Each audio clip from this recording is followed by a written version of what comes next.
नमस्कार दोस्तों, मैं किस्साबाज वाला लेकर आया हूँ विश्वविख्यात लेखकों की कहानियों का गुच्छा। दोस्तों, अगर हमारी कहानी आपको पसंद आए तो इसे लाइक, सब्सक्राइब और शेयर जरूर करें। तो आइए बिना देर किए शुरू करते हैं हम आज की कहानी। कहानी का शीर्षक है पत्नी। इसे लिखा है जैनेन्द्र कुमार ने। शहर के एक और तिरस्कृत मकान, दूसरा तल्ला। वहाँ चौके में एक स्त्री अंगीठी सामने लिए बैठी है। अंगीठी की आग राख हुई जा रही है। वह जाने क्या सोच रही है। उसकी अवस्था 20-22 के लगभग होगी। देह से कुछ दुबली है और संभ्रांत कुल की मालूम होती है। एकाएक अंगीठी में राख होती आग की ओर स्त्री का ध्यान गया। घुटनों पर हाथ देकर वह उठी। उठकर कुछ कोयले ले आई। कोयले अंगीठी में डालकर फिर किनारे ऐसे बैठ गई मानो याद करना चाहती है कि अब क्या करूं। घर में और कोई नहीं और समय 12 से ऊपर हो गया है। दो प्राणी घर में रहते हैं, पति और पत्नी। पति सवेरे से गए हैं कि लौटे नहीं और पत्नी चौके में बैठी है। सुनंदा सोचती है, नहीं सोचती कहाँ है। असल भाव से वह तो वहाँ बैठी ही है। सोचने को तो वह यही है कि कोयले न बुझ जाएं। वे जाने कब आएंगे। 1 बज गया है। कुछ हो, आदमी को अपनी देह की फिक्र करनी चाहिए। और सुनंदा बैठी है। वह कुछ नहीं कर रही है। जब वे आएंगे तब रोटी बना देगी। वे जाने कहाँ कहाँ देर लगा देते हैं। और कब तक बैठूं? मुझसे नहीं बैठा जाता। कोयले भी लहक आए हैं और उसने झल्ला कर तवा अंगीठी पर रख दिया। नहीं, अब वह रोटी बना ही देगी। उसने खींचकर जोर से आटे की थाली सामने खींच ली और रोटी बेलने लगी। थोड़ी देर बाद उसने जीने पर पैरों की आहट सुनी। उसके मुख पर कुछ तल्लीनता आई। क्षण भर वह आभा उसके चेहरे पर रहकर चली गई और फिर उसी भांति काम में लग गई। कालिंदी चरण पति आए। उनके पीछे पीछे 3 और उनके मित्र भी आए। ये आपस में बातें करते आ रहे थे और खूब गर्म थे। कालिंदी चरण अपने मित्रों के साथ सीधे अपने कमरे में चले गए। उनमें बहस छिड़ी थी। कमरे में पहुंचकर रुकी बहस फिर छिड़ गई। ये चारों व्यक्ति देशोद्धार के संबंध में कटिबद्ध हैं। चर्चा उसी के सिलसिले में चल रही है। भारत माता को स्वतंत्र कराना होगा और नीति अनीति, हिंसा अहिंसा को देखने का यह सही समय नहीं है। मीठी बातों का परिणाम बहुत देखा। मीठी बातों से बाघ के मुंह से अपना सिर नहीं निकाला जा सकता। उस वक्त बाघ मारना ही एक इलाज है। आतंक, हाँ आतंक। हमें क्या आतंकवाद से डरना होगा? लोग हैं जो कहते हैं आतंकवादी मूर्ख हैं, वे बच्चे हैं। हाँ, वे हैं बच्चे और मूर्ख। उन्हें बुजुर्गी और बुद्धिमानी नहीं चाहिए। हमें नहीं अभिलाषा अपने जीने की। हमें नहीं मोह अपने बाल बच्चों का। हमें नहीं गर्ज धन दौलत की। तब हम मरने के लिए आज़ाद क्यों नहीं हैं? जुल्म को मिटाने के लिए कुछ जुल्म होगा ही। उससे वे डरें जो डरते हैं। डर हम जवानों के लिए नहीं है। फिर वे चारों आदमी निश्चय करने लगे कि खुद उन्हें क्या करना चाहिए। इतने में कालिंदी चरण को ध्यान आया कि उसने न कुछ खाया है न मित्रों को खाने के लिए पूछा है। उसने अपने मित्रों से माफ़ी मांगकर छुट्टी ली और सुनंदा की तरफ चला। सुनंदा जहाँ थी वहाँ है। वह रोटी बना चुकी है। अंगीठी के कोयले उल्टे तवे से दबे हैं। माथे को उंगलियों पर टिकाकर वह बैठी है। बैठी बैठी सुनी सी देख रही है। सुन रही है कि उसके पति कालिंदी चरण अपने मित्रों के साथ क्यों और क्या बातें कर रहे हैं। उसे जोश का कारण समझ में नहीं आता। उत्साह के लिए अपरिचित है। वह उसके लिए कुछ दूर की वस्तु है, अस्पृहणीय, मनोरम और हरियाली।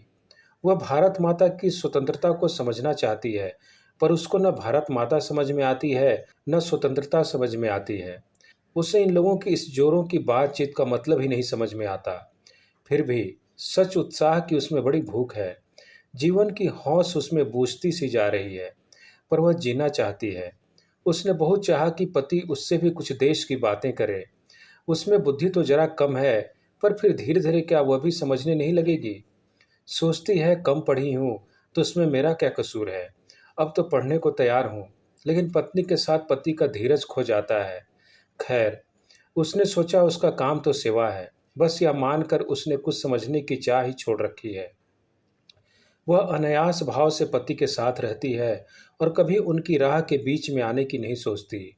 वह एक बात जानती है कि उसके पति ने अगर आराम छोड़ दिया है, घर का मकान छोड़ दिया है, जानबूझकर उखड़े उखड़े और मारे मारे जो फिरते हैं, इसमें वे कुछ भला ही सोचते होंगे।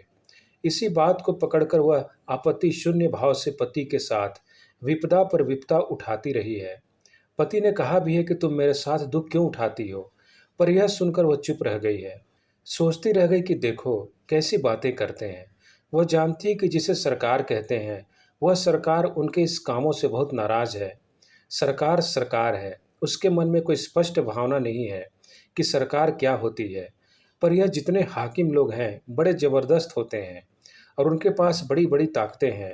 इतनी फौज, पुलिस के सिपाही और मजिस्ट्रेट और मुंश और चपरासी और थानेदार और वायसराय, ये सब सरकार ही हैं। इन सब से कैसे लड़ा जा सकता है? हाकिम से लड़ना ठीक बात नहीं है, पर यह उसी लड़ने में तन मन बिसार बैठे हैं। खैर, ये सब के सब इतने जोर से क्यों बोलते हैं? उसको यही बहुत बुरा लगता है। सीधे साधे कपड़े में एक खुफिया पुलिस का आदमी हर दम उनके घर के बाहर रहता है। ये लोग इस बात को क्यों भूल जाते हैं? इतने जोर से क्यों बोलते हैं? बैठे बैठे वह इसी तरह की बातें सोच रही हैं।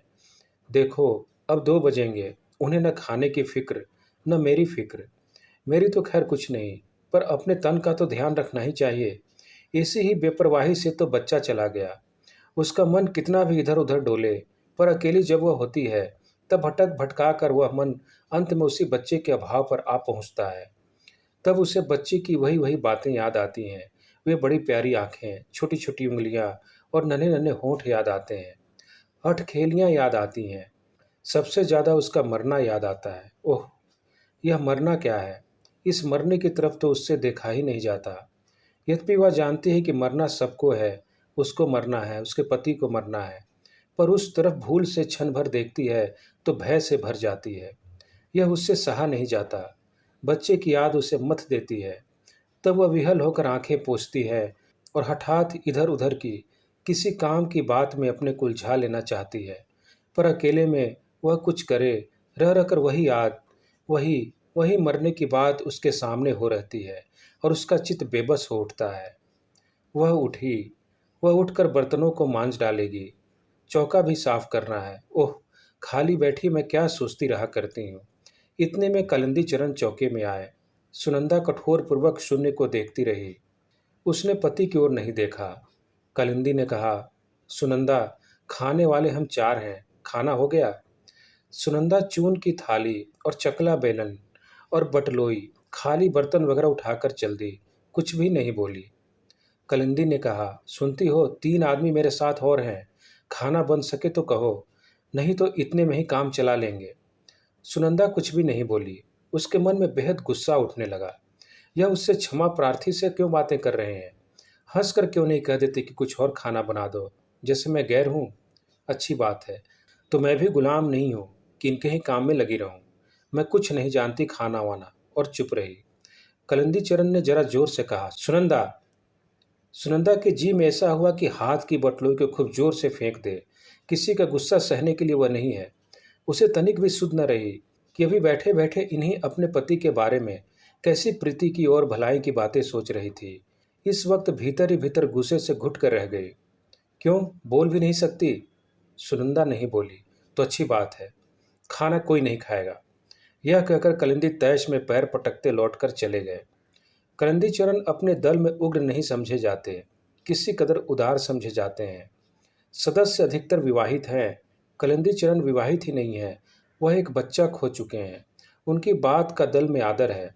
कुछ लोग उनके धीमेपन से भी रुष्ट हैं। वह दल में विवेक के प्रतिनिधि हैं और उत्पात पर अंकुश का काम करते हैं। बहस इतनी बात पर थी कि कलिंदी का मत था कि हमें आतंक को छोड़ने की ओर बढ़ना चाहिए। आतंक से विवेक कुंठित होता है। या तो मनुष्य उससे उत्तेजित ही रहता है या उसके भय से दबा रहता है। दोनों ही स्थितियां श्रेष्ठ नहीं हैं। हमारा लक्ष्य बुद्धि को चारों ओर से जगाना है, उसे आतंकित करना नहीं। सरकार व्यक्ति और राष्ट्र के विकास के ऊपर बैठकर उसे दबाना चाहती है। हम इसी विकास के अवरोध को हटाना चाहते हैं, इसी को मुक्त करना चाहते हैं। आतंक से वह काम नहीं होगा। जो शक्ति मद में उन्मत्त है, असली काम तो उनका मद उतारने और उनमें कर्तव्य भावना का प्रकाश जगाने का है। हम स्वीकार करें कि उसका मद टक्कर खाकर चोट पाकर ही उतरेगा। यह चोट देने के लिए हमें अवश्य तैयार रहना चाहिए, पर यह नोचा नाची उपयुक्त नहीं। इससे सत्ता का कुछ बिगड़ता तो नहीं, उल्टे उससे अपने औचित्य पर संतोष हो जाता है। पर जब सुनंदा के पास से लौट कर आया, तब देखा गया कि कलिंदी अपने पक्ष पर दृढ़ नहीं है। वह सहमत हो सकता है कि हाँ, आतंक जरूरी भी है। हाँ, उसने कहा, यह ठीक है कि हम लोग कुछ काम शुरू कर दें। इसके साथ ही कहा, आप लोगों को भूख नहीं लगी है क्या? उनकी तबीयत खराब है, इससे यहाँ तो खाना बना नहीं। बताओ क्या किया जाए, कहीं होटल चलें? एक ने कहा कि कुछ बाजार से ही मंगा लेना चाहिए। दूसरे की राय हुई कि होटल ही चलना चाहिए। इसी तरह की बातों में लगे थे कि सुनंदा ने एक बड़ी से थाली में खाना परोसकर उनके बीच ला रखा। रख कर वह चुपचाप चली गई। फिर आकर पास से 4 गिलास पानी रख दिए और फिर उसी भांति चुपचाप चली गई। कलिंदी को जैसे किसी ने काट लिया। तीनों मित्र चुप रहे। उन्हें अनुभव हो रहा था कि पति पत्नी के बीच स्थिति में कहीं कुछ तनाव पड़ा हुआ है। अंत में एक ने कहा, कलिंदी, तुम तो कहते थे खाना बना नहीं है। कलिंदी ने झेंप कर कहा, मेरा मतलब था काफ़ी नहीं है। दूसरे ने कहा, काफ़ी है, सब चल जाएगा। देखो कुछ और हो तो। कहकर कलिंदी उठ गया। आकर सुनंदा से बोला, यह तुमसे किसने कहा था कि खाना वहाँ ले आओ? मैंने क्या कहा था? चलो थाली उठा लाओ। हमें किसी के यहाँ नहीं खाना है, हम होटल जाएंगे। सुनंदा नहीं बोली। कलिंदी भी कुछ देर गुम खड़ा रहा। तरह तरह की बातें उसके मन में और कंठ में आती थीं। उसे अपना अपमान मालूम हो रहा था और अपमान असहाय था। उसने कहा, सुनती नहीं हो कि कोई क्या कह रहा है? क्यों? सुनंदा ने मुंह फेर लिया। क्या मैं बकते रहने के लिए हूँ? सुनंदा भीतर ही भीतर घुट गई। मैं पूछता हूँ कि जब मैं कह गया था तब खाना ले जाने की क्या जरूरत थी? सुनंदा ने मुड़कर और अपने को दबाकर धीमे से कहा, खाओगे नहीं? एक तो बच गया। कलिंदी निरस्त्र होने लगा। यह उसे बुरा मालूम हुआ। उसने मानो धमकी के साथ पूछा, खाना और है? सुनंदा ने धीमे से कहा, अचार लेते जाओ। खाना और नहीं है। खाना और नहीं है? अच्छा लाओ अचार। सुनंदा ने अचार ला दिया और कलिंदी भी चला गया। सुनंदा ने अपने लिए कुछ भी बचा कर नहीं रखा था। उसे यह सूझा ही न था कि उसे भी खाना है। अब कलिंदी के लौटने पर ही जैसे उसे मालूम हुआ कि उसने अपने लिए तो कुछ भी बचा कर नहीं रखा है। वह अपने से रुष्ट हुई। उसका मन कठोर हुआ। इसलिए नहीं कि क्यों उसने खाना नहीं बचाया, इस पर तो उसमें स्वाभिमान का भाव जागता था। मन कठोर यह हुआ कि वह इस तरह की बात सोचती ही क्यों है। छी, यह भी सोचने की बात है। और उसमें कड़वाहट भी फैली। हठात यह उसके मन को लगता ही है कि देखो, उन्होंने एक बार भी नहीं पूछा कि तुम क्या खाओगी। क्या मैं यह सह सकती थी कि मैं तो खाऊं और उनके मित्र भूखे रहें? पर पूछ तो लेते कि क्या था। इस बात पर उसका मन टूटता सा है, मानो उसका जो तनिक सा मान था वह भी कुचल गया हो। वह रह रहकर अपने को स्वयं तिरस्कृत कर लेती हुई कहती है, छी छी सुनंदा, तुझे ऐसी जरा बात का अब तक ख्याल होता है? तुझे तो खुश होना चाहिए कि उनके लिए एक रोज भूखे रहने का पुण्य तुझे मिला है। मैं क्यों उन्हें नाराज करती हूँ? अब से नाराज न करूँगी। पर वह अपने तन की भी तो सुध नहीं रखते। यह ठीक नहीं है। मैं क्या करूँ? और वह अपने बर्तन मांजने में लग गई।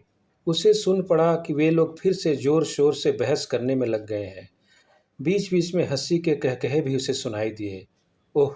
सहसा उसे ख्याल हुआ, बर्तन तो पीछे भी मल सकती हूँ, लेकिन उन्हें कुछ ज़रूरत हुई तो? यह सोचकर झटपट हाथ धोकर वह कमरे के दरवाजे के बाहर दीवार से लगकर खड़ी हो गई। एक मित्र ने कहा, अचार और है? अचार और मंगाओ यार। कलिंदी ने अभ्यासवश जोर से पुकारा, अचार लाना भाई, अचार।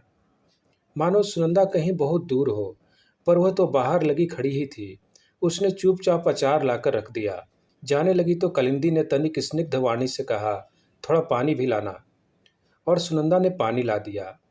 देकर लौटी। फिर बाहर द्वार से लगकर ओट में खड़ी हो गई, जिससे कलिंदी कुछ मांगे तो जल्दी से ला दे। धन्यवाद।